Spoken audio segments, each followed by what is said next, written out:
आकाशवाणी भोपाल से प्रस्तुत है प्रादेशिक समाचार।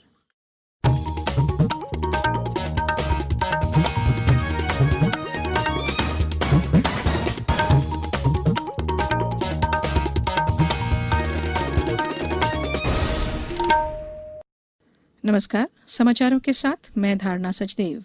पहले मुख्य समाचार। राजस्थान में उप मुख्यमंत्री सचिन पायलट ने किया विद्रोह, संकट में गहलोत सरकार। प्रदेश में छोटे व्यवसायियों के लिए चलाई जा रही प्रधानमंत्री स्ट्रीट वेंडर आत्मनिर्भर निधि योजना। राज्य में कोरोना संक्रमितों की संख्या बढ़कर 17,600 से ज्यादा हुई, जबकि 13,000 से अधिक लोग स्वस्थ होकर घर लौटे। आयकर कटौती की दरें सुनिश्चित करने के लिए विभाग ने शुरू की नई सुविधा और प्रदेश में रुक रुक कर वर्षा का दौर जारी। आज कुछ जिलों में भारी बारिश की संभावना। अब समाचार विस्तार से। राजस्थान में अशोक गहलोत की कांग्रेस सरकार उप मुख्यमंत्री सचिन पायलट के खुले विद्रोह के बाद संकट में आ गई है। सचिन पायलट ने दावा किया है कि अशोक गहलोत सरकार अल्पमत में है, क्योंकि 30 से भी अधिक कांग्रेसी विधायक उनके समर्थन में हैं। श्री पायलट ने एक वक्तव्य में कहा कि कुछ निर्दलीय विधायकों ने भी उन्हें समर्थन देने का वादा किया है। उन्होंने कहा कि वे आज होने वाली कांग्रेस विधायक दल की बैठक में शामिल नहीं होंगे। पिछले 2 दिनों से श्री पायलट से संपर्क नहीं हो पा रहा था। सचिन पायलट के समर्थकों ने बताया कि वे दिल्ली में हैं और राजस्थान पुलिस के नोटिस को लेकर नाराज हैं। पुलिस के विशेष कार्य समूह ने अपने नोटिस में अशोक गहलोत सरकार को अस्थिर करने की कथित साजिश पर अब उनका बयान रिकॉर्ड करने का समय मांगा है। पायलट के समर्थकों ने कहा कि यह नोटिस उन्हें परेशान करने की मंशा से दिया गया है। मुख्यमंत्री शिवराज सिंह चौहान ने कहा है कि कोरोना के संकट ने सबसे अधिक छोटा व्यवसाय करने वाले स्ट्रीट वेंडरों को प्रभावित किया है, लेकिन राज्य सरकार उनके साथ खड़ी है। इन्हें अपने रोजगार को चालू रखने और उसे बढ़ाने के लिए सहायता देने की योजना प्रधानमंत्री स्ट्रीट वेंडर आत्मनिर्भर निधि योजना के क्रियान्वयन किया जा रहा है, जिसमें मध्य प्रदेश अव्वल नंबर पर है। मुख्यमंत्री ने कहा कि प्रदेश में सब्जी का ठेला लगाने वाले, चाट की दुकान चलाने वाले, सिलाई कार्य से जुड़े वर्ग और चाय आदि की दुकान संचालित करने वाले लघु व्यवसायियों को योजना का अधिकाधिक लाभ दिया जाएगा, ताकि ब्याज के बोझ से बचकर ये सभी अपना कार्य सुचारू रूप से कर सकें, परिवार को ठीक ढंग से गुजर बसर कर सके। प्रदेश के 378 नगरीय निकायों में इस योजना का क्रियान्वयन किया जा रहा है। योजना के तहत अब तक 15,500 प्रकरण स्वीकृत किए गए हैं, जिसमें हितग्राहियों को 15 करोड़ 50 लाख रुपए की ब्याज मुक्त ऋण राशि स्वीकृत की गई है। प्रदेश सरकार अब मास्क न पहनने वाले व्यक्तियों के लिए रोको टोको कार्यक्रम चलाएगी। प्रदेश में सभी सार्वजनिक स्थानों पर मास्क का प्रयोग करना अनिवार्य है। अब सार्वजनिक स्थानों पर मास्क न पहनने वाले व्यक्तियों को चयनित स्वयंसेवी संस्थाएं मास्क उपलब्ध कराएंगी और संबंधित से 11 रुपए प्रति मास्क की दर से राशि वसूल करेंगी। पेश है एक रिपोर्ट। राज्य सरकार की ओर से जारी दिशा निर्देशों में कहा गया है कि कलेक्टर इस कार्य के लिए जिले में बेहतर कार्य कर रहे स्वयंसेवी संगठनों का चयन करेंगे। चयन करते समय संगठन में उपलब्ध व्यक्तियों की संख्या, विश्वसनीयता और संगठन की कार्यक्षमता को भी ध्यान में रखा जाएगा। कलेक्टर चयनित संगठनों को मास्क के प्रचार प्रसार के लिए सार्वजनिक स्थलों पर जगह उपलब्ध कराएंगे। चयनित संगठनों को जीवन शक्ति योजना में निर्मित 100 मास्क दिए जाएंगे। मास्क की बिक्री होने पर संस्था संबंधित नगरीय निकाय के नोडल अधिकारी को 11 रुपए प्रति मास्क की दर से भुगतान करेगी। उधर मध्य प्रदेश में पिछले 24 घंटों में 431 नए मामले सामने आने के साथ ही कोविड-19 मामलों की संख्या बढ़कर 17,632 तक पहुंच गई है। वहीं राज्य में कोरोना संक्रमण से मरने वालों की संख्या भी 653 हो गई है। मध्य प्रदेश में कल अस्पतालों से कुल 197 व्यक्तियों को छुट्टी दी गई। इसके फलस्वरूप राज्य में अब तक 12,876 लोग स्वस्थ होकर अस्पतालों से घर आ चुके हैं। संजीव शर्मा, आकाशवाणी समाचार, भोपाल। प्रदेश में कोरोना संक्रमितों की संख्या 17,600 से अधिक हो गई है। वहीं 13,000 से अधिक लोग स्वस्थ होकर घर लौट चुके हैं। पिछले 24 घंटों के दौरान प्रदेश में 431 नए मामले सामने आए हैं। भोपाल में कल 95 नए प्रकरण मिलने से कुल संक्रमितों की संख्या 3,502 हो गई है। वहीं सक्रिय मरीजों की संख्या 739 है, जबकि 33 लोग स्वस्थ होकर अपने घर लौट गए हैं। इंदौर जिले में कल 92 नए मरीज मिलने से कोरोना संक्रमितों की संख्या 5,352 तक पहुंच गई है।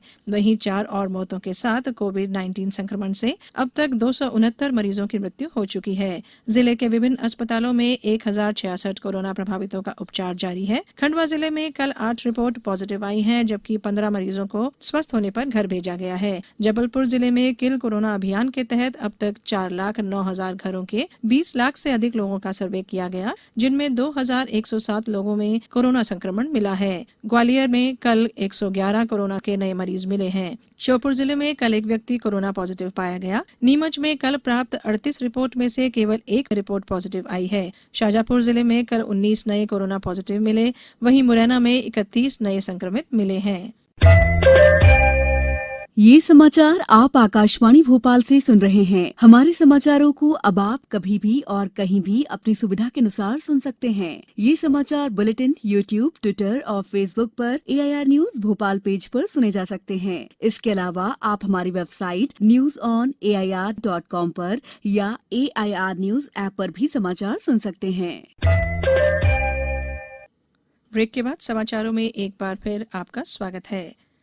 आयकर विभाग ने बैंकों और डाकघरों में एक नई सुविधा शुरू की है, जिसके जरिए वे खातों से पैसे की निकासी के समय स्रोत पर आयकर की कटौती की दरें सुनिश्चित कर सकते हैं। इस सुविधा के जरिए बैंक और डाकघर यह पता कर सकते हैं कि आयकर विवरणी न भरने वाले खाताधारक के अपने खाते से 20 लाख से अधिक राशि की निकासी करने पर आयकर देना होगा या नहीं और इसकी दर क्या होगी। इसी तरह आयकर विवरणी भरने वाले खाताधारक के 1 करोड़ रुपए से अधिक की राशि निकालने पर यह दर क्या होगी।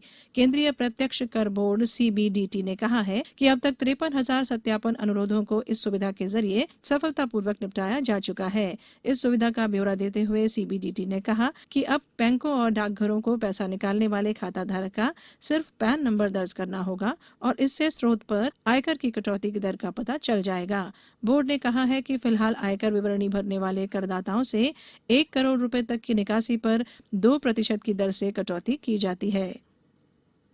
राज्य शासन द्वारा प्रदीप जायसवाल विधायक वार सिवनी जिला बालाघाट को मध्य प्रदेश राज्य खनिज निगम लिमिटेड का अध्यक्ष नियुक्त किया गया है। राज्य शासन द्वारा श्री जायसवाल को राज्य सरकार के कैबिनेट मंत्री स्तर का दर्जा भी प्रदान किया गया है। वहीं कांग्रेस छोड़ भाजपा में शामिल हुए कुंवर प्रद्युम्न सिंह लोधी को मध्य प्रदेश राज्य नागरिक आपूर्ति निगम का अध्यक्ष बनाया गया है। उन्हें कैबिनेट मंत्री स्तर का दर्जा भी प्रदान किया गया है। इंदौर जिले में कोरोना संक्रमितों की संख्या अब तेजी से बढ़ने लगी है। सांसद शंकर लालवानी की अध्यक्षता में कल कोरोना संक्रमण रोकने और लॉकडाउन को बढ़ाने की नीति पर विचार किया गया। श्री लालवानी ने कहा कि कोरोना का असर अब शहर के साथ साथ ग्रामीण क्षेत्रों में भी होने लगा है, जो चिंता का विषय है। उन्होंने कहा कि कोरोना संक्रमण को रोकने के उपायों पर आपदा प्रबंधन समिति की बैठक में निर्णय लिए जाएंगे। बैठक में संभाग आयुक्त, कलेक्टर और चिकित्सा विभाग से जुड़े अधिकारी मौजूद थे। विश्व प्रसिद्ध पर्यटन स्थल भगवान परशुराम की जन्मस्थली जानापाव के सौंदर्यीकरण के लिए विशेष कार्य योजना बनाई जाएगी। ये बात कैबिनेट मंत्री उषा ठाकुर ने इंदौर जिले के मानपुर स्थित भगवान परशुराम की जन्मस्थली का दौरा करने के दौरान कही। उन्होंने कहा कि इसके तहत इसे अध्यात्म केंद्र बनाने, पर्यटकों के लिए सुविधाएं विकसित करने और औषधीय पौधों की रोपणी बनाने का कार्य किया जाएगा। कैबिनेट मंत्री ने महू विधानसभा क्षेत्र की गोखलिया कुंज पंचायत से पौधारोपण अभियान की भी शुरुआत की। प्रदेश में रुक रुक कर वर्षा का दौर जारी है। कल रात भोपाल सहित प्रदेश के अन्य जिलों में हुई बारिश से तापमान में कमी आई है। मौसम विभाग ने आज भोपाल, जबलपुर, होशंगाबाद संभागों के जिलों में तथा शाजापुर, आगर, उज्जैन, देवास, गुना, अशोकनगर में वर्षा गरज चमक के साथ बौछारें पड़ने की संभावना जताई है। अब कुछ समाचार संक्षेप में। प्रदेश के मंत्री प्रद्युम्न सिंह तोमर ने कल ग्वालियर के अजीरा इंटेक मैदान में बनने वाली नवीन सब्जी मंडी के निर्माण कार्य का शुभारंभ किया। श्योपुर में जिला पंचायत अध्यक्ष कविता मीणा ने पार्क के परिसर में आउटडोर जिम और पार्क के जीर्णोद्धार कार्य का शुभारंभ किया। खंडवा जिले में जिला प्रशासन ने जिले से बाहर जाने के लिए पास प्राप्त करना अनिवार्य कर दिया है और सावन माह में उज्जैन में निकलने वाली भगवान महाकालेश्वर की सवारी आज शाम 4 बजे निकलेगी। अंत में मुख्य समाचार एक बार फिर। राजस्थान में उप मुख्यमंत्री सचिन पायलट ने किया विद्रोह, संकट में गहलोत सरकार। प्रदेश में छोटे व्यवसायियों के लिए चलाई जा रही प्रधानमंत्री स्ट्रीट वेंडर आत्मनिर्भर निधि योजना। राज्य में कोरोना संक्रमितों की संख्या बढ़कर 17,600 से ज्यादा हुई, जबकि 13,000 से अधिक लोग स्वस्थ होकर घर लौटे। आयकर कटौती की दरें सुनिश्चित करने के लिए विभाग ने शुरू की नई सुविधा और प्रदेश में रुक रुक कर वर्षा का दौर जारी। आज कुछ जिलों में भारी बारिश की संभावना। इस बुलेटिन में इतना ही। घर में रहिए, सुरक्षित रहिए और सुनते रहिए आकाशवाणी। नमस्कार।